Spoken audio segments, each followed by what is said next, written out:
goes under that channelway. So I really do think some of these things should be taken into account. Personally, since our water is fine, I'm opposed to the water main completely. Thank you. Thank you.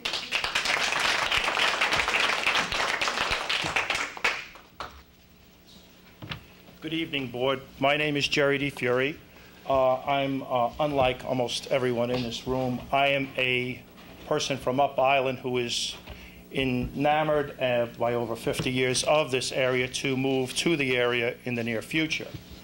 What I am concerned about is the level of dialogue in a discussion that is a matter of choice. Where I live presently for 35 years with Suffolk County Water Authority Water, and as a developer builder, you know, the relationship I've seen with them on both a professional and personal basis has been accommodating. My concern is some of the discussion that has been generated, although very factual, many of the aspects, especially of land use preservation and the concern and cause for it, I believe are not as founded as some of the specifics of the merits of people having choice. The very nature of this township, and I have dealt with a number of townships over the years, they are some of the most proactive, environmentally sensitive, and protectionist people, regardless of the political persuasion of the past 5 years that I've been very involved, as the supervisor knows to a certain degree. I respect everyone on that board, as I have respected some of their predecessors as having innate wisdom.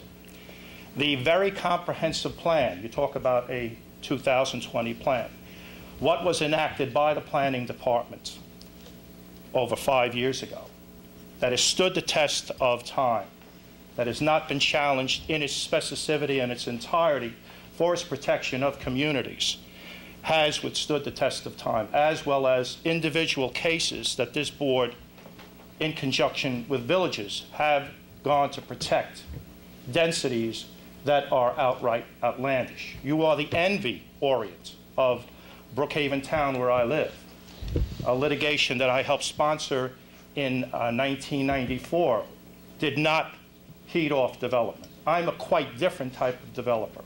I know their plans that are in place, that have no applications as we speak, that take years to pass through the process, require 60% of those lands to be open space.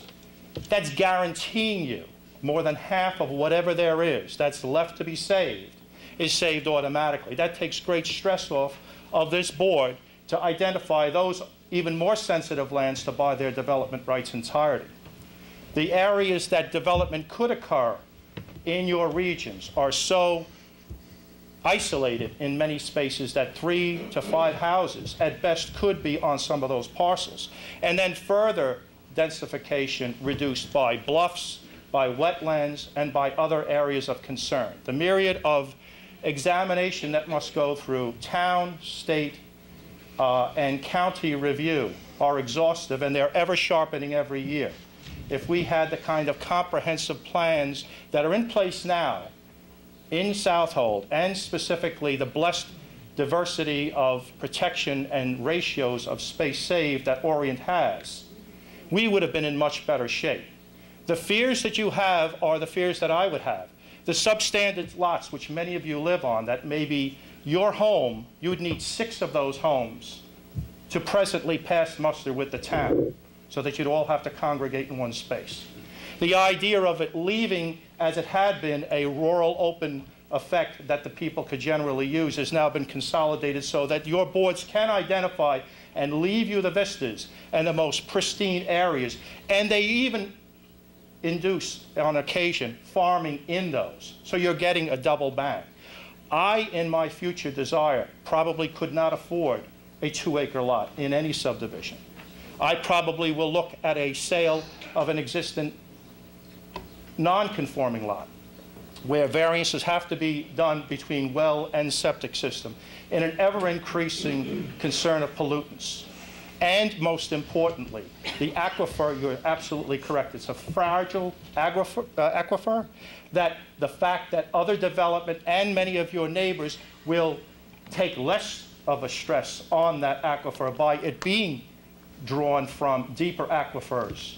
And it will prevent the migration and upsurging of those particulars on a never-ending basis until they can migrate out to the bays and sound where they can be dissipated more greatly.